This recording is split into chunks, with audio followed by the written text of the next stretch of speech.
اللهم لك الحمد كما أنت أهله فصل على محمد كما أنت أهله وافعل بنا ما أنت أهله إنك أهل التقوى وأهل المغفرة. سبحان الله وبحمده عدد خلقه ورضا نفسه وزنة عرشه ومداد كلماته. خواتین و حضرات، رمضان المبارک کا مہینہ اللہ جل شانہ کی فضل سے اور اللہ کا احسان، اللہ جل شانہ ہمیں آپ کو روزہ رکھنے کی توفیق دے رہے ہیں۔ یہ وہ مہینہ ہے جس میں قرآن کا نزول ہوا، بلکہ نہ صرف یہ کہ قرآن کا بلکہ باقی بھی جتنی آسمانی کتابیں ہیں، اور رمضان المبارک ہی میں اللہ جل شانہ نے اپنے مختلف نبیوں اور پیغمبروں کو بھیجیں۔ پھر اس کے پہلے 10 دن رحمت کے ہوتے ہیں، اگلے 10 دن مغفرت کے ہوتے ہیں، اور پھر آخری 10 دن جہنم سے خلاصی کے۔ پہلے 10 دن رحمتوں کے کہ اللہ کی رحمت اپنے بندوں کی طرف بہت خاص طریقے سے متوجہ رہتی ہے۔ وہ لوگ جو سارا سال گناہوں میں اپنی زندگی گزارتے ہیں، اللہ کی نافرمانی میں زندگی گزارتے ہیں، اس مہینے میں آ کے وہ بھی روزہ رکھنے لگتے ہیں۔ ایک آدمی جو تمام ہر قسم کی برائی میں مبتلا ہے، اس مہینے کے تقدس میں آ کے تو وہ اپنے آپ کو ان برائیوں سے حتی الامکان روک لیتا ہے، پھر روزہ رکھتا ہے اللہ کو راضی کرنے کے لیے۔ تو یہ اللہ کی رحمت ہے، کیونکہ اللہ جل شانہ فرما رہے ہیں لا حول ولا قوت الا باللہ، نہیں کر سکتے تم کوئی نیکی جب تک ہماری مرضی نہ ہو، نہیں بچ سکتے جب تم کسی ایسی برائی سے جب تک ہماری مرضی نہ ہو۔ تو اللہ کی رحمتوں کا یہ عشرہ میرے سامنے ایک حدیث مبارکہ ہے، یہ میں سب سے پہلے اپنی ذات کو سنا رہا ہوں، یہ میں اپنے آپ کو سامنے رکھتے ہوئے، اپنی ذات کو کسوٹی پر رکھتے ہوئے یہ حدیث پڑھ رہا ہوں، میرے ساتھ آپ بھی سنیے۔ حضور اقدس صلی اللہ علیہ وسلم کا ارشاد ہے کہ روزہ آدمی کے لیے ڈھال ہے، روزہ آدمی کے لیے ڈھال ہے جب تک اس کو پھاڑ نہ ڈالے، جب تک کہ وہ اس کو پھاڑ نہ ڈالے۔ فائدے میں حضرت مولانا زکریا رحمۃ اللہ علیہ فرماتے ہیں، یہ اپنے وقت کے بہت بڑے شیخ الحدیث تھے، فرماتے ہیں کہ ڈھال ہونے کا مطلب یہ ہے کہ جیسے آدمی ڈھال سے اپنی حفاظت کرتا ہے، اسی طرح روزے بھی اپنے دشمن شیطان سے، روزے سے بھی اپنے دشمن شیطان سے حفاظت ہوتی ہے۔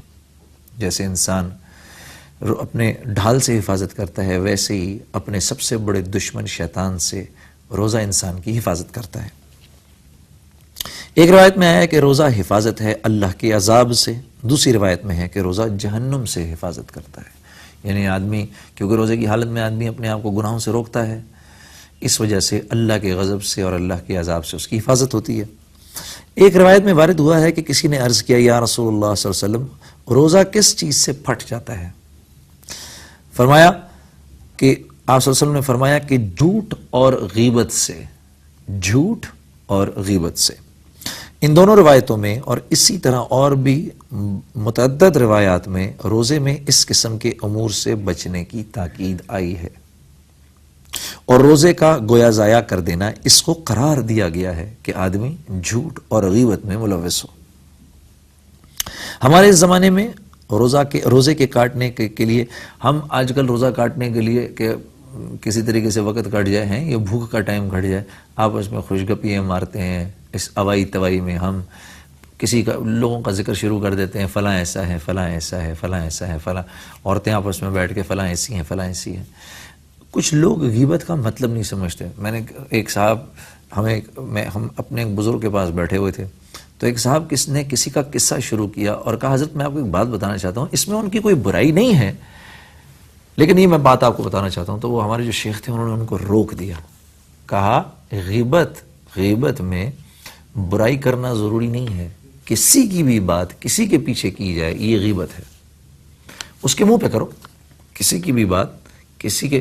میں یہ سوچتا ہوں، ایک دن میں نے بیٹھ کے یہ بات سوچی تو میں نے کہا کہ یار واقعی، جیسے میں فرض کریے میں آپ سے کہوں یار بات سننا، وہ اس کو جانتے ہو، اتنا کہنا ہی اب آپ اپنے آپ سے پوچھئے اپنے آپ سے بات کیجئے کہ اگر اتنی سی ہی کوئی بات کوئی یہ کہے آپ کے بارے میں کسی اور کو، یار تو اس کو عامر کو جانتا ہے اور آپ عامر صاحب ہیں، تو آپ کو کتنا عجیب لگے گا یار، یہ آپ کو بات ہی بڑی عجیب لگے گی، پتہ نہیں میرے بارے میں کیا بات کرنے والا ہے۔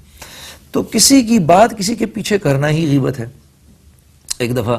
اور غیبت کتنا برا گناہ ہے کہ ایک دفعہ کسی کی بات اچھا ہاں، یہ واقعہ سنانے سے پہلے آپ کو ایک اور بات بتاؤں کہ اور کسی کے پیچھے اس کی برائی کرنا جو ہے وہ تو ہے ہی خیر اللہ کے نزدیک بہت بری بات، کیونکہ اللہ جل شانہ کی منشا کچھ اور ہے، یہ سمجھنے کی کوشش کریں غیبت کیوں ایک بری چیز ہے۔ کیونکہ اللہ جل شانہ عالم الغیب ہیں، میری آپ کی ساری برائیوں کو جانتے ہیں۔ اللہ جل شانہ عالم الغیب ہیں، میری آپ کی ساری برائیوں کو جانتے ہیں، لیکن لوگوں سے چھپا رکھی ہیں، پردہ ڈالا ہوا ہے ستار العیوب ہونے کی وجہ سے۔ اللہ ستار العیوب ہیں، گناہوں پر پردہ ڈالا ہوا ہے۔ اب ہماری جو اچھائیاں ہیں، ہم میں سے بہت سارے، تو میرے جیسے تو بہت سارے ایسے ہیں جن میں کوئی اچھائی ہی نہیں ہے۔ پھر اگر کچھ لوگ ایسے ہیں جن میں کوئی اچھائی ہے تو اللہ جل شانہ اپنے فضل سے ان کی ایک ایک دو اچھائیاں، کسی میں ایک دو ہی اچھائیاں ہوتی ہیں بس، ان کی وہ اچھائیاں خود اٹھا کے لوگوں پر آشکارا کر دیتے ہیں، لوگوں کو بتا دیتے ہیں۔ تو لوگ کہتے ہیں واہ واہ یہ کیسے اچھے آدمی ہیں، واہ واہ واہ بھائی کتنے نیک آدمی ہیں، واہ جی کتنے نمازی ہیں، واہ جی کتنے سخی ہیں۔ اللہ کی منشا یہ ہے، تو اللہ کی منشا یہ ہے کہ میرے بندوں کی جو گناہ ہیں ان پر، جو میرے بندوں کی کمیاں ہیں ان پر پردہ آ جائے، اور جو ان کی اچھائیاں ہیں وہ ان کی پیٹھ پیچھے لوگ ان کا ذکر کریں۔ یہ اللہ جل شانہ کو پسند ہے۔ اسی وجہ سے اللہ جل شانہ چاہتے ہیں کہ اللہ کے بندے بھی ایسا ہی کریں، وہ لوگوں کی پردہ پوشی کرنے سے بچیں تاکہ لوگوں کے گناہ دوسروں کے سامنے نہ آئیں، اور ان کی اچھائیوں کا ذکر کریں تاکہ لوگوں کے دل میں ان کی محبت اور ان کی عظمت بیٹھے۔ اگر کسی دو مسلمان کی آپس میں ہلکی سی چپکلش ہو اور آپ ان کے درمیان دوستی کرانے کے لیے تھوڑا بہت جھوٹ بھی بول دیں تو شریعت نے اس کو بھی ناجائز نہیں قرار دیا۔ اس کو ہم تھوڑا سا ڈسکس کریں گے اس چھوٹی سی بریک کے بعد۔ محمد کا روزہ قریب آ رہا ہے۔ جی، بریک سے پہلے میں نے عرض کی تھی کہ اگر کوئی دو لوگ آپس میں لڑے بیٹھے ہوں تو اگر آپ ان کی آپس کی دوستی کرانے میں تھوڑی سی اگر غلط بیانی سے بھی کام لے لیں تو اس میں بھی کوئی، شریعت اس کی بھی اجازت دیتی ہے۔ مثال کے طور پہ دو آپس میں جھگڑے بیٹھے ہیں، آپ ایک کے پاس جائیں اور جا کر کہیں تمہیں پتہ ہے ویسے تو تم اس کے خلاف دل میں عداوت رکھتے ہو، وہ فلاں کے ساتھ بیٹھ کے تمہاری اچھائیاں کر رہا تھا، تو اس سے اس کے دل میں ایک ہلکا سا خیال آئے گا یار واقعی، اور یہی بات جا کے آپ دوسرے کو بھی کہہ دیں کہ بھئی تو اس سے دل میں عداوت رکھتا ہے، تجھے پتہ ہے وہ فلاں کے سامنے بیٹھ کے تیری اچھائیاں بیان کر رہا تھا، تو آپس میں ایک دم محبت آ جائے گی۔ اور ایک اور چیز بھی کہہ سکتے ہیں آپ، وہ یہ بھی کہہ سکتے ہیں تجھے پتہ ہے وہ تجھے بڑی دعائیں دیتا ہے، اور یہ بات جھوٹ بھی نہیں ہے، کیونکہ ہم نماز میں دعا کرتے ہیں ربنا اغفر لی ولوالدی وللمؤمنین یوم یقوم الحساب، اللہ مجھے بخش دے، میرے والدین کو بخش دے، اور تمام مومنین مومنات کو بخش دے یوم حساب کے دن۔ تو اس دعا کے اندر وہ بھی آ گیا، کیونکہ مسلمان تو بہرحال وہ بھی ہے، تو یہ بات بھی سچی ہے کہ بھئی وہ تیرے پیچھے تیرے لیے بہت دعائیں کرتا ہے۔ اس سے کیا ہے کہ آپس میں دل ایک دوسرے کے ساتھ جڑ جائیں گے، آپس میں محبتیں بڑھنا شروع ہو جائیں گی، محبوبیت آپس میں بڑھ جائے گی۔ اس لیے اللہ جل شانہ کے ہاں غیبت اتنا مبغوض گناہ ہے۔ ہم کبھی کبھار کہتے ہیں نا اب یار میں میں غیبت نہیں کر رہا، میں جو تجھے بات اس کے بارے میں بتا رہا ہوں وہ سچ ہے۔ ارے بھائی سچ یقیناً ہوگی، یہ کوئی اس بات سے انکار نہیں کر رہا، لیکن اس دنیا میں کون ہے ایسا جو گناہوں سے پاک ہو؟ ایک دفعہ حضرت عیسیٰ علیہ السلام کے دور میں آپ کی بستی میں لوگوں نے ایک فاحشہ عورت کے اوپر پتھر مارنے شروع کر دیے، تو حضرت عیسیٰ علیہ السلام بیچ میں آ گئے اور کہا اور فرمایا اس عورت پر پہلا پتھر وہ مارے گا جس کو اس بات کا یقین ہو کہ اس نے ساری زندگی کبھی کوئی گناہ نہیں کیا۔ اب کوئی پتھر مارنے والا نہیں تھا۔ ہم میں سے ہر ایک برا ہے، ہم میں سے ہر ایک میں کمیاں ہیں، ہم میں سے ہر ایک میں برائیاں ہیں۔ تو اگر ہم یہ چاہتے ہیں کہ اللہ جل شانہ ہماری پردہ پوشی کرے تو ہمارے لیے ضروری ہے کہ ہم اگلے کی بھی پردہ پوشی کریں۔ ایک بدو نے آ کے آپ صلی اللہ علیہ وسلم سے یہ عرض کی، کہا یا رسول اللہ علیہ وسلم میں چاہتا ہوں اللہ میری پردہ پوشی فرمائے، تو کہا اوروں کی پردہ دری سے اپنے آپ کو دور رکھو، اللہ جل شانہ تمہاری پردہ پوشی فرمائیں گے۔ غیبت اس لیے اتنا برا ہے، اتنا برا گناہ ہے۔ ایک دفعہ ایک بزرگ کے پاس ایک آدمی آیا، کہا حضرت مجھے پاک کریں، مجھ سے بہت بڑا گناہ ہو گیا۔ فرمایا کیا ہوا؟ اور رونا شروع کر دیا، حضرت مجھے پاک کریں، مجھ سے بہت بڑا گناہ ہو گیا، حضرت مجھے پاک کریں، مجھ سے بہت بڑا گناہ۔ وہ پریشان ہو گئے، بول ہوا کیا؟ کہا حضرت بدکاری ہو گئی مجھ سے۔ تو فرمایا ارے تو نے تو مجھے ڈرا ہی دیا تھا، میں سمجھا تو نے غیبت کی ہے۔ کیونکہ یہ ہر گناہ جو ہے، یہ اس قسم کے گناہ تو اللہ سے معافی کے اندر میں معاف کر دیے جائیں گے، لیکن غیبت ایک ایسا گناہ ہے کہ اگر ہم نے کسی کی غیبت کی ہے تو جب تک اس کے پاس جا کر خود معافی نہیں مانگیں گے اس وقت تک وہ گناہ معاف نہیں ہوگا۔ یہ اتنا برا گناہ ہے، اتنا اللہ کے نزدیک مبغوض ہے۔ اور ہم اگلے کی جب برائی بیان کر رہے ہوتے ہیں اور اگر وہ برائی اس میں موجود ہو، باوجود اس کے کہ ہم سچ بول رہے ہوتے ہیں، پھر بھی ممانعت ہے۔ اور اگر کسی کے اوپر کوئی جھوٹ بات کی تو یہ تو بہتان باندھ دیا، یہ اس سے بڑا گناہ ہے۔ کسی کی غلط برائی کسی کو جا کے بیان کرنی شروع کر دی تو اتنا برا گناہ ہے۔ اور بعض علماء حضرات کے نزدیک تو ادھر آپ نے روزے کی حالت میں کسی کی غیبت کی، ادھر آپ کا روزہ ٹوٹ گیا، وہ تو کہتے ہیں کہ روزہ ہی ٹوٹ گیا۔ لیکن جو جمہور جو امت میں جو ویسے جو زیادہ تر جو ہے وہ یہ بات جو ہے علماء کے نزدیک مانی جاتی ہے کہ بھئی روزے کی حالت میں جس نے غیبت کی یا جھوٹ بولا وہ روزے کے تقدس کو تو یقیناً پامال کر گیا۔ اسی طرح جھوٹ بھی اتنا ہی بڑا گناہ ہے، جھوٹ بھی اتنا ہی بڑا گناہ ہے۔ ایک صحابی نے آپ صلی اللہ علیہ وسلم سے پوچھا یا رسول اللہ صلی اللہ علیہ وسلم مسلمان بزدل ہو سکتا ہے؟ فرمایا ہاں ہو سکتا ہے۔ پوچھا یا رسول اللہ صلی اللہ علیہ وسلم مسلمان بخیل ہو سکتا ہے؟ کہا ہاں بخیل ہو سکتا ہے۔ پوچھا یا رسول اللہ صلی اللہ علیہ وسلم مسلمان جھوٹا ہو سکتا ہے؟ فرمایا نہیں، مسلمان جھوٹ نہیں بول سکتا۔ میں آج اپنے بارے میں سوچ رہا تھا کہ تیری زندگی کے اندر تیری زبان سے کتنا جھوٹ نکلتا ہے جنید، کتنا جھوٹ نکلتا ہے۔ شاید سچ اتنا نہیں نکلتا جتنا تیری زبان سے جھوٹ نکلتا ہے۔ تو اس زمرے میں تو میں آپ صلی اللہ علیہ وسلم کو قیامت کے دن کیا منہ دکھاؤں گا؟ جب آپ صلی اللہ علیہ وسلم نظر آئیں گے روز محشر میں، میدان محشر میں جب آپ کھڑے ہوں گے، میں کیا منہ دکھاؤں گا آپ صلی اللہ علیہ وسلم کو؟ آپ صلی اللہ علیہ وسلم تو فرما رہے ہیں مسلمان جھوٹ بول ہی نہیں سکتا اور میرے منہ سے اتنا جھوٹ نکلتا ہے۔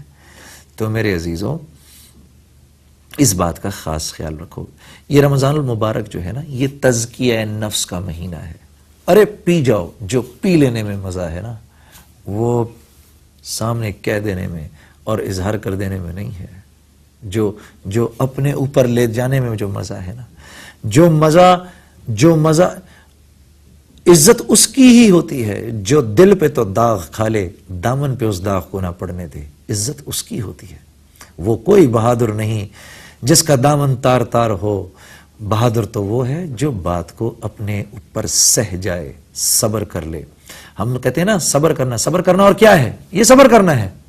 آپ جانتے ہیں فلاں میں یہ برائی ہے، آپ جانتے ہیں کہ میں اس بات کروں گا تو فلاں کی پکڑ ہوگی، آپ اس کو پی جائیں۔ آپ کی اس بات کو اللہ دیکھ رہا ہے۔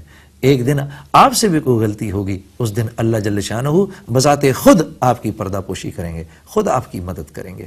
اس سے معاشرہ بھی الحمدللہ ایک بہترین معاشرہ بنے گا۔ لوگوں میں آپس میں محبت اور الفت بڑھے گی، لوگوں میں آپس میں پیار اور محبت بڑھے گی۔ پھر کوئی کسی کے بچے کے منہ سے نوالا چھین کے اپنے بچے کے منہ میں نہیں ڈالے گا، پھر کوئی کسی اور کا حق مارنے کی کوشش نہیں کرے گا، بلکہ مسلمان کی عزت کو اپنی عزت سمجھے گا۔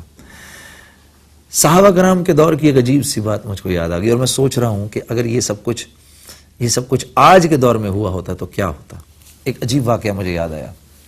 ایک صحابی نے ایک دوسرے اپنے دوست صحابی سے فرمایا کہ میں چاہتا ہوں کہ تم فلاں کی بیٹی کے اوپر جا کے میری نکاح کی بات رکھو۔ تو وہ صحابی گئے ان سے ملنے کے لیے لڑکی کے باپ سے، تو کہا جی میرا فلاں دوست جو ہے وہ آپ کی بیٹی سے نکاح کرنا چاہتا ہے۔ تو جو لڑکی کے باپ تھے انہوں نے کہا کہ ہم اس سے تو اپنی بیٹی کا نکاح نہیں کریں گے، البتہ تم سے کرنے کو تیار ہیں۔ تو انہوں نے کہا مجھے 1 منٹ سوچنے کے لیے دیجئے۔ انہوں نے 1 منٹ سوچا، سوچنے کے بعد کہا اچھا ٹھیک ہے، میں آپ کی بیٹی سے نکاح کرنے کو تیار ہوں۔ خیر وہیں بیٹھے بیٹھے نکاح ہو گیا۔ اور اس زمانے میں تو زندگی بہت آسان تھی، میری تمہاری طرح تھوڑی کہ جب تک کسی غریب کا پورا گھر نہ بک جائے اس وقت تک شادی نہ ہو. نکاح ہوتا تھا ایک حلال چیز تھی اللہ کی طرف سے, اس کو صحابہ کرام ویسے ہی کیا کرتے تھے, اسی لیے ان کی زندگیوں میں سکون چین اور اطمینان تھا. خیر جی, وہاں پر نکاح ہو گیا. اب وہ صحابی باہر نکلے اور اپنے دوست کے پاس آئے اور آ کے ان سے عرض کی, بھائی بات یہ ہے کہ میں بات تو تیرے ہی نکاح کی, تیرا ہی پیغام لے کر گیا تھا, وہاں جا کر لڑکی والوں میں جو لڑکی کا والد تھا اس نے کہا جی میں اس سے تو نہیں, آپ سے کرنے کو تیار ہوں, تو بھائی نکاح میں کرایا. تو ان صحابی نے کہا مجھے معاف کر دیجئے, وہ لڑکی آپ کے نصیب کی تھی اور میں اس پہ نظر ڈالے بیٹھا تھا. کیسے یہ محبت, الفت, ایسے اخلاق یہ ان حضرات میں کہاں سے پیدا ہو گئے, کہاں سے پیدا ہو گئے, جو کہ جن کی بد اخلاقی اور بد کرداری کی مثالیں دی جاتی تھیں آپ صلی اللہ علیہ وسلم کے آنے سے پہلے, جن پر کوئی حکومت کرنے کو تیار نہیں تھا, جو جتنا بڑا بدکار تھا وہ اتنی بڑی فخر کی نظر سے دیکھا جاتا تھا, جو جتنا بڑا جواری اور شرابی تھا اس کی اتنی معاشرے میں عزت تھی, جو زمین پر پڑے ہوئے دشمن کا خون چاٹا کرتے تھے, جن میں اس بات پر 100 سال تک لڑائیاں ہوتی تھی کہ تیرے اونٹ نے میرے اونٹ سے پہلے پانی کیسے پی لیا, ان میں یہ اخلاقیات کہاں سے آ گئے؟ میرے عزیزوں, ان حضرات نے محنت کی, اپنے اخلاقیات پر محنت کی. اچھے اخلاق پیدا کرنا سب سے بڑی ہمت کی بات ہے. وَاصْبِرْ عَلَى مَا أَصَابَكَ, حضرت لقمان حکیم اپنے بیٹے کو یہ تاکید کر رہے ہیں. انشاءاللہ اگلے پروگرام کے اندر میں اس بات کو خوب ذرا ڈیٹیل کے اندر آپ کو ڈسکس کر کے بتاؤں گا. اگلا پروگرام نہ مس کریے گا. وَاصْبِرْ عَلَى مَا أَصَابَكَ, اے میرے بچے اچھے اخلاق پیدا کر. ان ذلک من عزم الامور, اور میں جانتا ہوں یہ بڑی ہمت کی بات ہے. انشاءاللہ اس کو ہم انشاءاللہ نیکسٹ پروگرام کے اندر اور ڈیٹیل کے اندر ڈسکس کریں گے. تو میں کہنا یہ چاہ رہا تھا کہ اپنے روزے کی حفاظت کرو, اپنے روزے کی حفاظت کرو. مشائخ نے روزے کے آداب میں 6 امور تحریر فرمائے ہیں, وہ میں آپ کے سامنے بھی پڑھتا ہوں. روزے دار کو ان کا اہتمام ضروری ہے. اول, نگاہ کی حفاظت, کہ کسی بے محل جگہ پر نہ پڑے, حتیٰ کہ کہتے ہیں کہ بیوی پر بھی شہوت کی نگاہ نہ پڑے. پھر اجنبی کا کیا ذکر, اور اسی طرح کسی لہو و لعب وغیرہ ناجائز جگہ نہ پڑے, یعنی کسی فضول سے کام کے اندر آپ کا وقت ضائع نہ ہو. نبی کریم صلی اللہ علیہ وسلم کا ارشاد ہے کہ نگاہ ابلیس کے تیروں میں سے ایک تیر ہے, جو شخص اس سے اللہ کے خوف کی وجہ سے بچ رہے, حق تعالی جل شانہ اس کو ایسا نور ایمان نصیب فرماتے ہیں جس کی حلاوت اور لذت قلب میں محسوس کرتا ہے. جتنا کسی نامحرم پر نگاہ ڈالنے سے ممانعت ہے, اتنا ہی پہلی نظر پڑی اور نظر جھکا لی, پہلی نظر پڑی اور اللہ کے ڈر سے نظر جھکا لی, اللہ جل شانہ اسی وقت پچھلے تمام گناہ معاف کر دیتے ہیں. صوفیہ نے بے محل کی تفسیر یہ کی ہے کہ ہر ایسی چیز کو دیکھنا اس میں داخل ہے جو دل کو حق تعالی جل شانہ سے ہٹا کر کسی دوسری طرف متوجہ کر دے. دوسری چیز زبان کی حفاظت ہے. جھوٹ, چغل خوری, لغویات, غیبت, بدکوئی, بد کلامی, جھگڑا وغیرہ سب چیزیں اس میں داخل ہیں. بخاری شریف کی ایک روایت میں ہے کہ روزہ آدمی کے لیے ڈھال ہے, اس لیے روزے دار کو چاہیے کہ زبان سے کوئی فحش بات یا جہالت کی بات, مثلا تمسخر, جھگڑا وغیرہ نہ کرے. اگر کوئی دوسرا جھگڑنے لگے تو کہہ دے کہ میرا روزہ ہے, اور اگر وہ بے وقوف نہ سمجھ ہو تو اپنے دل کو سمجھاوے کہ تیرا روزہ ہے, تجھے ایسی لغویات کا جواب مناسب نہیں. بالخصوص غیبت اور جھوٹ سے تو بہت ہی احتراز ضروری ہے کہ بعض علماء کے نزدیک اس سے روزہ ٹوٹ ہی جاتا ہے. نبی کریم صلی اللہ علیہ وسلم کے زمانے میں 2 عورتوں نے روزہ رکھا. روزے میں اس شدت سے بھوک لگی کہ ناقابل برداشت بن گئی, ہلاکت کے قریب پہنچ گئیں. صحابہ کرام نے نبی کریم صلی اللہ علیہ وسلم سے دریافت کیا تو حضور صلی اللہ علیہ وسلم نے ایک پیالہ ان کے پاس بھیجا اور ان دونوں کو اس میں قے کرنے کا حکم دیا. دونوں نے قے کی تو اس میں گوشت کے ٹکڑے اور تازہ کھایا ہوا خون نکلا. لوگوں کو حیرت ہوئی تو حضور صلی اللہ علیہ وسلم نے ارشاد فرمایا کہ انہوں نے حق تعالی جل شانہ کی حلال روزی سے تو روزہ رکھا اور حرام چیزوں کو کھایا کہ دونوں عورتوں نے لوگوں کی غیبت کی تھی. باقی انشاءاللہ بات اگلے پروگرام تک کے لیے موقوف کرتے ہیں.